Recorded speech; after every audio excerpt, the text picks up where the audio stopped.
Hello friends, मैं गौरव सिंह आप सभी का स्वागत करता हूं एक बार फिर से हमारे और आपके इस प्यारे चैनल फिजिक्स एम्बेसडर पर। दोस्तों, आज जो हम टॉपिक लेकर आए हैं उसका नाम है रेजिस्टेंस एंड रेजिस्टिविटी। आपको पता है, पिछले वीडियो में हमने ओम्स लॉ को डिस्कस किया था, जिसमें हमने पढ़ा था कि जितना गुड़ डालोगे उतना ही मीठा होगा। सॉरी, आई मीन टू से कि जितना ज़्यादा पोटेंशियल डिफरेंस होगा उतना ही इलेक्ट्रिक करंट होगा। हमने क्या पढ़ा था? V = IR। ये एक रिलेशन आया था ओम्स लॉ से, जहां V is potential difference, I is electric current and R is the resistance. तो आज का जो हमारा टॉपिक है वो रेजिस्टेंस ही है। तो आप जानते हैं रेजिस्टेंस क्या है। तो हमने एक ऐसे रिलेशन निकलता है I = V/R, यानी R जो है वो इलेक्ट्रिक करंट के इनवर्सली प्रोपोर्शनल था। तो मैंने आपको बताया था कि रेजिस्टेंस क्या होता है। It is a property of material which oppose the flow of electric current. मैंने आप डेफिनेशन लिखते हैं हम लोग, resistance it is property of material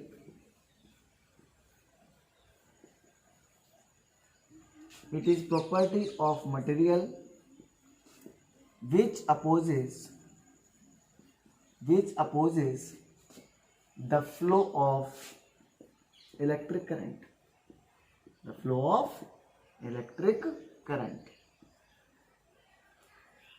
मतलब देखो, रेजिस्ट का मतलब क्या होता है? रेजिस्ट का मतलब होता है विरोध करना या रोकना। क्या करना? विरोध करना या रोकना, यानी अपोज करना। इसका नाम ही क्या है? अपोज करना। तो इसका मतलब ये अपोज करेगा। अब किसको अपोज करेगा? ये फ्लो ऑफ इलेक्ट्रिक करंट को ये अपोज करेगा। तो मैंने आपको बताया कि ये एक ऐसी प्रॉपर्टी होती है जो इलेक्ट्रिक करंट के फ्लो को रोकने का काम करती है। कैसे करती है इसको जानते हैं हम।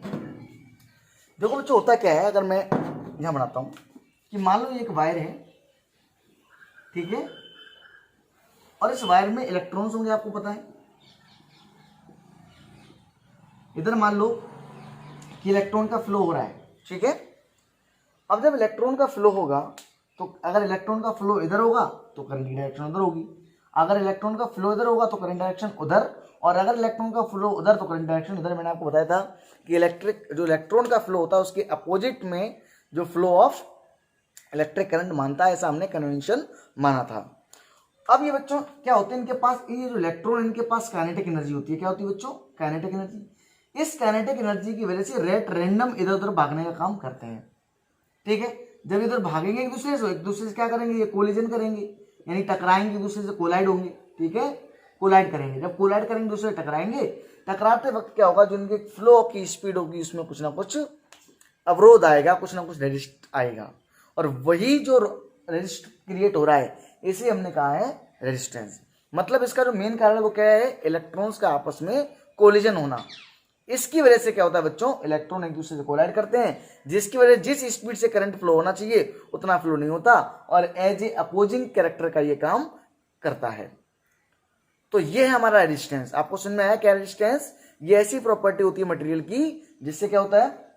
इलेक्ट्रिक करंट के फ्लो में अपोज होता है, ठीक है। अब हर मेटल का रेजिस्टेंस कितना है, या प्रोडक्ट का मेटल कितना है, जो मेटल आपके पास है या जो भी सबस्टेंस है जिससे आप कंडक्टर के तरह यूज कर रहे हो, उस कंडक्टर का रेजिस्टेंस डिपेंड करेगा उस कंडक्टर के मटेरियल पे। मेटल है, नॉन मेटल है, एलॉय है, ठीक है, सेमीकंडक्टर है, सुपर क्या है, उस पर डिपेंड करेगा ये रेजिस्टेंस, ठीक है।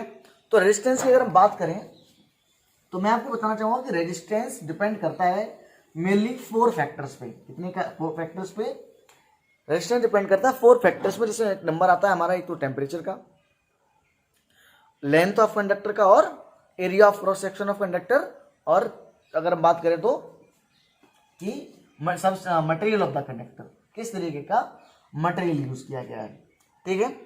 तो सबसे पहले हम लिखेंगे dependence of resistance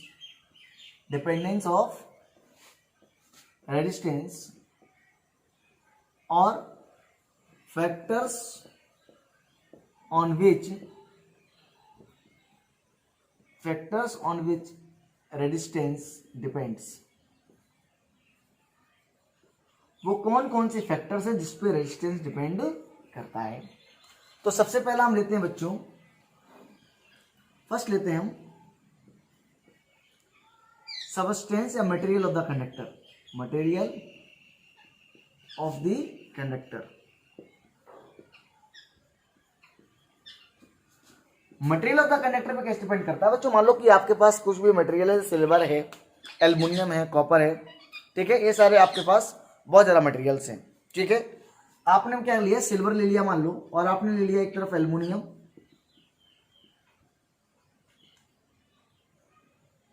aluminium, spelling check कर लेना एक बार, सिल्वर, एल्यूमिनियम, कॉपर ले लेते हैं, अपन गोल्ड भी ले लेते हैं, ठीक है। अब देखो ये सारे अलग अलग मेटल्स हैं, इन मेटल्स पर डिपेंड करेगा कि किसी मटेरियल की कंडक्टिविटी कितनी है, उनका रेजिस्टेंस कितना है। सिल्वर है तो सिल्वर, एल्युमिनियम, कॉपर और गोल्ड, इन सब में सबसे जो कंडक्टिविटी होती है वो किसकी होती है? सिल्वर की। हम कहते हैं silver is the best conductor, is the best conductor. अब ये बेस्ट कंडक्टर क्यों है? बेस्ट कंडक्टर इसलिए कि इसके पास नंबर ऑफ फ्री इलेक्ट्रॉन्स सबसे ज्यादा है in comparison to these three metals. अब चूंकि नंबर ऑफ इलेक्ट्रॉन ज्यादा है तो इसके पास जो करंट को फ्लो करने की कैपेसिटी है वो भी अच्छी है। इनकी रेजिस्टिविटी कम है, इसकी रेजिस्टेंस कम है, इसकी रेजिस्टेंस कम, इससे इसकी ज़्यादा है, इनकी ज़्यादा है। तो अगर मैं रेजिस्टेंस सीरीज की बात करूं, रेजिस्टिविटी सीरीज की, तो रेजिस्टिविटी सीरीज जब मैं बनाऊंगा तो मैं लिखूंगा सबसे, उसको मैं अगर resistivity series in increasing order या डिक्रीजिंग ऑर्डर, मैं डिक्रीजिंग ऑर्डर में लिखता हूं, इन डिक्रीजिंग ऑर्डर। तो सबसे पहले सबसे ज्यादा रेजिस्टिविटी होती है बच्चों एल्युमिनियम की, उससे कम होती है बच्चों हमारी गोल्ड की, और उससे कम होती है हमारी कॉपर की, और सबसे कम होती है बच्चों हमारी सिल्वर यानी एजी की, सॉरी एजी की, ये एयू, सीयू, ये एयू, और ये हमारा एल्युमिनियम यानी एल। तो आपने देखा कि ये रेजिस्टिविटी सीरीज डिक्रीजिंग ऑर्डर है, मतलब इसका रेजिस्टेंस सबसे ज्यादा, इसका उससे कम, फिर इसका कम, फिर इसका कम, और इसी बेस पे हम मटेरियल भी चूज करते हैं। तो आपने देखा होगा कि जब हम फैंस वगैरह लेने आते हैं मार्केट में या कूलर लेने आते हैं तो आप देखते होंगे कि वहाँ पर एल्युमिनियम और कॉपर, अपने दुकानदार कहता है कि एल्युमिनियम का भी है और कॉपर का भी है। कॉपर वाला थोड़ा महंगा रहता है जबकि एल्युमिनियम वाला थोड़ा सा सस्ता रहता है। क्यों रहता है? क्योंकि एल्युमिनियम का रेजिस्टेंस ज़्यादा है। रेजिस्टेंस ज़्यादा है इसका मतलब ये जब पावर सप्लाई होगी तो ये ज़्यादा पावर खाएगा, जबकि हमारा कॉपर थोड़ा एनर्जी सफिशियंट होता है, तो इसलिए कॉपर हम लेते हैं, इसलिए कॉपर महंगा भी होता है।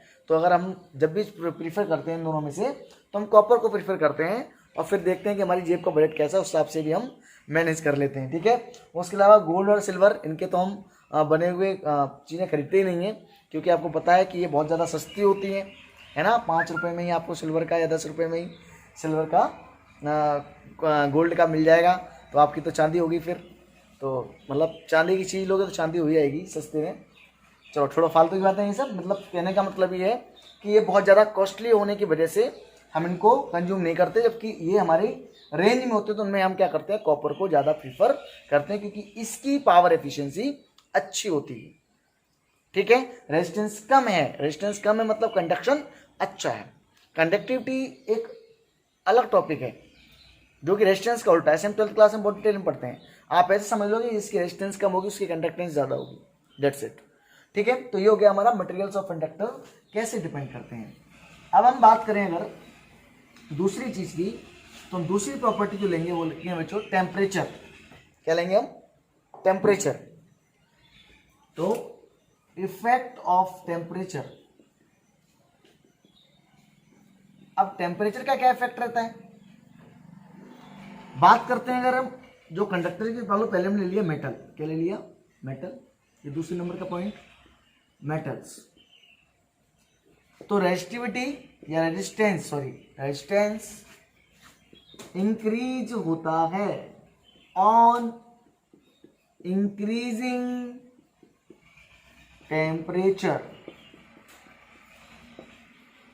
जैसे जैसे टेम्परेचर बढ़ेगा वैसे वैसे रेजिस्टेंस भी बढ़ जाएगा। ऐसा कैसे होता है? तो मान लो कि ये कोई मेटल है, अब इस मेटल के अंदर क्या पाए जाते हैं बच्चों? Free electrons. अब मान लो कि इसका मैंने टेम्परेचर बढ़ाया, जैसे ही मैं टेम्परेचर बढ़ाऊंगा, टेम्परेचर बढ़ाता क्या होगा? तो ये जो इलेक्ट्रॉन्स इनके बीच में काइनेटिक एनर्जी इंक्रीज हो जाएगी, और जैसे ही काइनेटिक इंक्रीज होगी, इसका मतलब इसके बीच के कोलिजन्स भी बढ़ जाएंगे, मतलब कोलिजन इंक्रीज हो जाएंगे। कोलिजन इंक्रीज हो जाएंगे, इसका मतलब क्या हो जाएगा? जैसे ही कोलिजन इंक्रीज होगा वैसे वैसे ज्यादा टकराव होगा एक दूसरे में, और ये चलने में असमर्थ हो जाएंगे, मतलब ये चलने में इनको बहुत ज्यादा परेशान होगी, जिस परेशानी की वजह से क्या होगा? इनकी रेजिस्टेंस बढ़ जाएगी और करंट कम फ्लो होगा।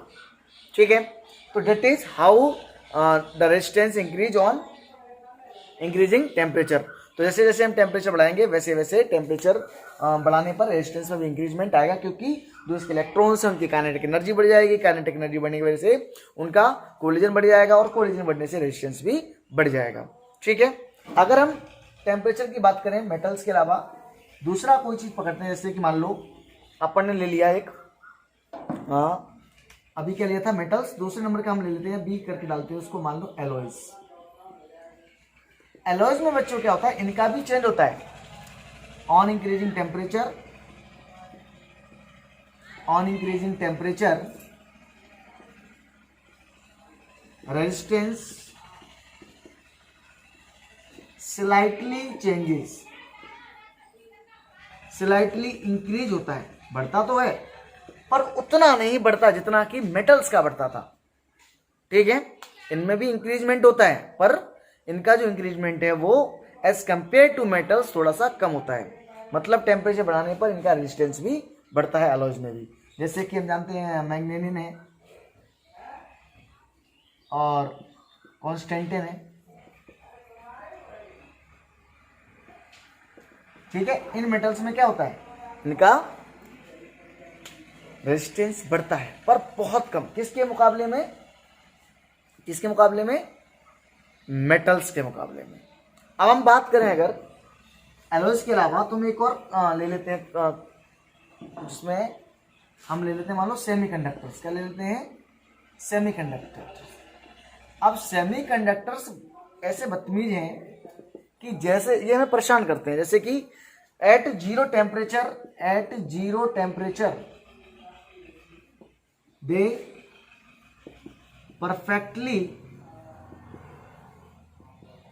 Are perfectly insulators. Zero temperature पर ये परफेक्टली इंसुलेटर्स होते हैं। ठीक है, तो ये जो परफेक्टली इंसुलेटर्स हैं, जैसे कि हम बात करें सिलिकॉन है और जर्मेनियम है। ठीक है, तो जीरो टेम्परेचर पे ये परफेक्टली इंसुलेटर इस तरह काम करते हैं। ऑन इंक्रीजिंग टेम्परेचर, जैसे ही हम टेम्परेचर बढ़ाते हैं, ऑन इंक्रीजिंग टेम्परेचर, जैसे हम टेम्परेचर बढ़ाते हैं तो क्या होता है बच्चों? कुछ फ्री इलेक्ट्रॉन्स बन जाते हैं। कैसे बनते हैं फ्री इलेक्ट्रॉन्स? जो बाहर वाली शेल में होते हैं वो उनके पास काइनेटिक एनर्जी आ जाती है और वो फ्री होकर उसकी सरफेस पर घूमने का काम कर देते हैं। तो क्या होता है? On increasing temperature some electrons become free and semiconductor behaves as conductor। Semiconductor क्या करने लगते हैं? एज ए कंडक्टर बिहेव करने लगते हैं। इस कंडीशन में बढ़िया चीज क्या होती है कि इनकी रेजिस्टेंस नहीं होती इनके अंदर, क्योंकि रेजिस्टेंस पहले से इतना भरा हुआ था, पहले इतने सारे इलेक्ट्रॉन रुके हुए थे एक जगह सारी, क्योंकि उनके पास फ्री इलेक्ट्रॉन थे नहीं। रुके हुए का मतलब ये नहीं है कि मतलब वो उसकी चारों तरफ घूम नहीं रहे हैं। रुके हुए का मतलब है कि इसके अंदर फ्री इलेक्ट्रॉन नहीं है। अब फ्री इलेक्ट्रॉन नहीं, इसलिए कंडक्शन नहीं हो रहा था।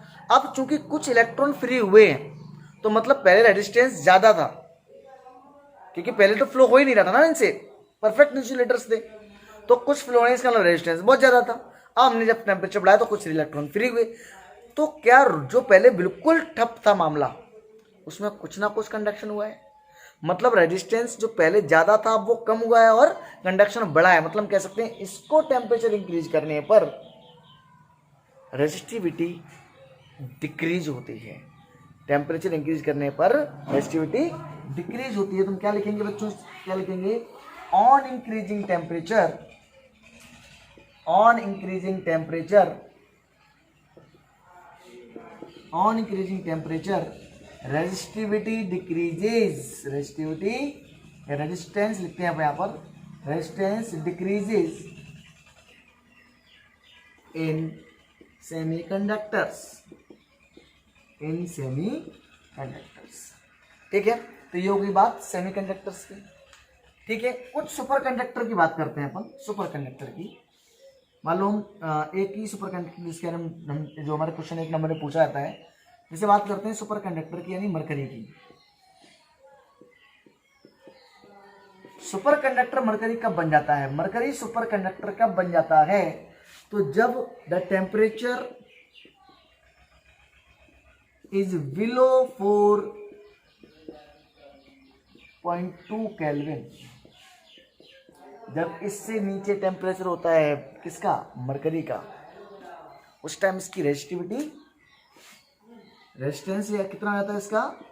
देन रेजिस्टेंस बिकम 0, और जब जिसका रेजिस्टेंस 0 हो and it behaves as super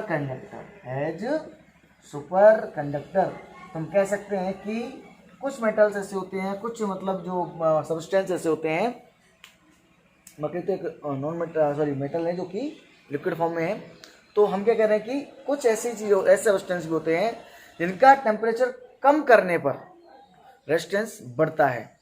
कितना बढ़ता है? इतना बढ़ता है उनका रेजिस्टेंस नियरली 0 हो जाता है, और उस कंडीशन को हम सुपर कंडक्टर नाम दे देते हैं, ठीक है।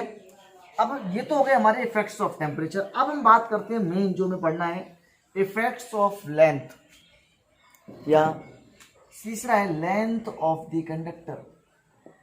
लेंथ ऑफ द कंडक्टर, अगर हम लेंथ ऑफ द कंडक्टर की बात करें तो देखो, on increasing length of a conductor, the resistivity resistance increases. जैसे जैसे लेंथ बढ़ती है इसका रेजिस्टेंस भी बढ़ जाता है। मतलब जो आर है वो डायरेक्टली प्रोपोर्शनल है किसके बच्चों? एल के, ठीक है। किसके प्रोपोर्शनल? डायरेक्टली एल के। इसको बना देते हैं इक्वेशन फर्स्ट। मतलब जैसे जैसे कंडक्टर की लेंथ बढ़ाएंगे वैसे वैसे रेजिस्टेंस बढ़ जाएगा। क्यों? ऐसा क्यों होगा कि मान लो छोटा सा वायर है, यहाँ से इलेक्ट्रॉन जा रहे हैं, इलेक्ट्रॉन जाएंगे कोलाइड करेंगे एक दूसरे से, इतने रास्ते में कोलाइड करना पड़ेगा। बड़ा वायर कर दिया, यहाँ तक कोलाइड करेंगे ये सारे, ज़्यादा कोलिजन होंगे ज़्यादा रेजिस्टेंस होगा, सिंपल से, ठीक है। और उतनी एनर्जी आगे नहीं जा पाएगी, इसलिए जो रेजिस्टेंस, जो लेंथ पे जो रेजिस्टेंस है वो डायरेक्टली प्रोपोर्शनल होता है। सेकंड की बात करेंगे बच्चों, इसी में हम बात करें area of cross section, area of cross section of conductor, area of cross section of conductor. कुछ बच्चे तो कभी यही पता नहीं लगा था एरिया ऑफ क्रॉस सेक्शन है क्या, तो परेशान नहीं। ये देखिए, मान लो कि ये कंडक्टर है, ठीक है, इतना मोटाई है इसकी, ये एरिया ऑफ क्रॉस सेक्शन होता है, एरिया ऑफ क्रॉस सेक्शन, ठीक है। अब जैसे इसको हम बढ़ाएंगे, एरिया ऑफ क्रॉस सेक्शन को बढ़ाएंगे, वैसे इसकी रेजिस्टेंस कम हो जाएगी। हाँ, ये एक तरीका है जिससे हम किसी चीज का रेजिस्टेंस कम कर सकते हैं कि उसका एरिया ऑफ क्रॉस सेक्शन बढ़ा दो। अच्छा, कैसे sir? Area of cross section बढ़ाने से कैसे हो जाएगा? तो सिंपल सी बात ये है बच्चों कि आपको मान लो कि ये वायर है, इसके अंदर कुछ इलेक्ट्रॉन्स हैं, ठीक है, खूब भाग रहे हैं। मैंने इसी वायर में क्या किया, उसको मोटा किया, इतना मोटा वायर, इसके अंदर भी इलेक्ट्रॉन है, ठीक है। होगा क्या बच्चों कि इसके अंदर भी कोलिजन और इसके अंदर भी कोलिजन। यहाँ अगर 3 इलेक्ट्रॉन है तो मान लो 6 है। जब 6 इलेक्ट्रॉन सर ज्यादा कोलिजन होगा, है कि नहीं है, तो सर इसके अंदर बढ़ कैसे गया? या मैं ये कैसे, कुछ लोग ये एग्जांपल भी देते हैं कि एक मान लो रोड है, रोड पे अगर मान लो एक गाड़ी जाए तो कम रेजिस्टेंस होगा, या उस मान लो एक रोड है, उस रोड को मैंने चौड़ा कर दिया और उस रोड पे उतनी गाड़ियाँ चल रही हैं तो आपस में कम टकराएंगी और अच्छे से एक दूसरे आपस में दूर जा पाएंगी। पर इसका रियल रीजन ये नहीं है। कुछ लोग वाटर पाइप का भी एग्जांपल्स देते हैं कि भैया पानी, पाइप के अंदर पानी भरा हुआ है और उस पाइप के अंदर अगर मान लो जहाँ पर पाइप मोटा होगा वहाँ पर पाइप पानी आराम से निकलेगा, प्रेशर कम होगा, है ना। तो मेरे हिसाब से ये एग्जाम्पल ठीक नहीं है, ठीक है। क्यों होता है ऐसा, क्यों area of cross section resistance बढ़ जाता है? देखो, जब एरिया ऑफ क्रॉस सेक्शन बढ़ाएंगे तो नंबर ऑफ इलेक्ट्रॉन भी बढ़ेंगे, और नंबर ऑफ इलेक्ट्रॉन बढ़ेंगे तो ज़्यादा एनर्जी कैरी करेंगे, ज़्यादा चार्ज कैरी करेंगे, ज़्यादा चार्ज कैरी करेंगे तो ज़्यादा मोमेंटम कैरी होगा, और ज़्यादा मोमेंटम कैरी होगा मतलब ज़्यादा एनर्जी कैरी होगी, तो जितना रेजिस्टेंस पहले हो रहा था उससे कम होगा, क्योंकि ओवरऑल मोमेंटम तो ज़्यादा जा रहा है ना। हालांकि अभी भी ये कोलाइड कर रहे हैं, इतने अगर इसमें 3 होंगे तो इसमें 6 होंगे, पर 6 कितनी एनर्जी भेजेंगे? उसमें से मान लो अगर 40% 50% भी जाती है तो इससे तो ज़्यादा ही है ना। इसलिए एरिया ऑफ क्रॉस सेक्शन बढ़ाने पर रेजिस्टेंस कम हो जाता है। क्यों कम होता है? क्योंकि ज़्यादा मोमेंटम ट्रेवल करता है, ठीक है। ये बात आपको और अच्छे से समझ जब 12th क्लास में जाएंगे। फिलहाल तो आपको याद रखना है कि एरिया ऑफ क्रॉस सेक्शन बढ़ाने पर रेजिस्टेंस कम हो जाता है, लेंथ बढ़ाने पर रेजिस्टेंस बढ़ जाता है। रट्टा मार लो, रट लो, बाकी मैंने समझा तो दिया है वैसे, ठीक है। तो रेजिस्टेंस बढ़ा तो हम क्या लिखेंगे इसके लिए? On increasing cross sectional area, on increasing cross sectional area, on increasing temperature, sorry, on increasing area of cross section, area of cross section, the resistance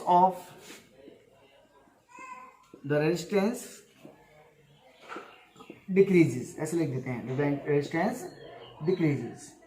जैसे से क्रॉस सेक्शन एरिया बढ़ाएंगे वैसे वैसे रेजिस्टेंस डिक्रीज होगा, मतलब are जो है वो डिक्रीज होगा, यानी इनवर्सली प्रोपोर्शनल है एक ही।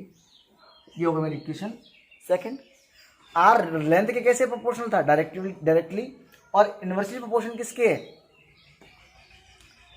एरिया ऑफ क्रॉस सेक्शन के। तो हम क्या करेंगे, on combining equation first and second, क्या होगा? R is proportional to L था तो एल ऊपर था और एरिया नीचे, तो इस तरीके से आएगा। मैं क्या करूंगा, इसको मैं कैपिटल बना देता हूँ, आर प्रोपोर्शनल है इक्वल आएंगे, और जब मैं एक प्रोपोर्शनल का साइन हटा के इक्वल लगाऊं तो एक कांस्टेंट आएगा जिसे हम बोलते हैं रेजिस्टिविटी, यानी रो से जिसे डिनोट करते हैं रो L by A.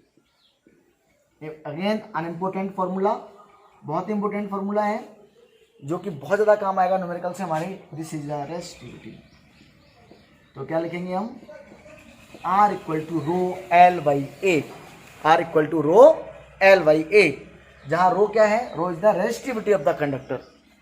Resistivity depend नहीं करती कि लेंथ कितनी है, रेजिस्टिविटी डिपेंड नहीं करती कि एरिया ऑफ क्रॉस सेक्शन करता है, रेजिस्टिविटी डिपेंड करती है कि मटेरियल की क्वालिटी क्या है, किस कौन सा मटेरियल है, इस पर डिपेंड करेगी रेजिस्टिविटी। तो रेजिस्टिविटी की अगर मैं डेफिनेशन लिखूं तो अगर मैं यहां से ऐसे भी लिख सकता हूं, rho equal to R A by L, R A by L. देखो इसको मैं यहां लेके गया, आर इंटू रो, ये इधर जाएगा, ये इधर जाएगा, या ए को लेके जाओ R into A upon L, this ये ऐसा बन जाएगा। तो R rho is what? It is the resistivity, depends on the material. Temperature पे बेसिकली डिपेंड करते हैं, जैसे रेजिस्टेंस डिपेंड करता है, सेम जैसे रेजिस्टेंस डिपेंड करता है वैसे रेजिस्टिविटी डिपेंड करती है। रेजिस्टिविटी का डेफिनेशन लिखाएंगे तुम क्या लिखेंगे? Resistance, resistivity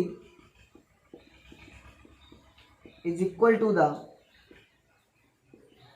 resistance of conductor, resistance of conductor whose length is 1 meter and cross sectional area is 1 meter square। ऐसा कंडक्टर जिसका एरिया 1 मीटर स्क्वायर हो और उसकी लेंथ 1 मीटर हो तो रेजिस्टिविटी रेजिस्टेंस के बराबर होती है। देखो इसको 1 1 रखो, इसको 1 कर दो, इसको 1 कर दो, तो क्या बचेगा? रेजिस्टेंस।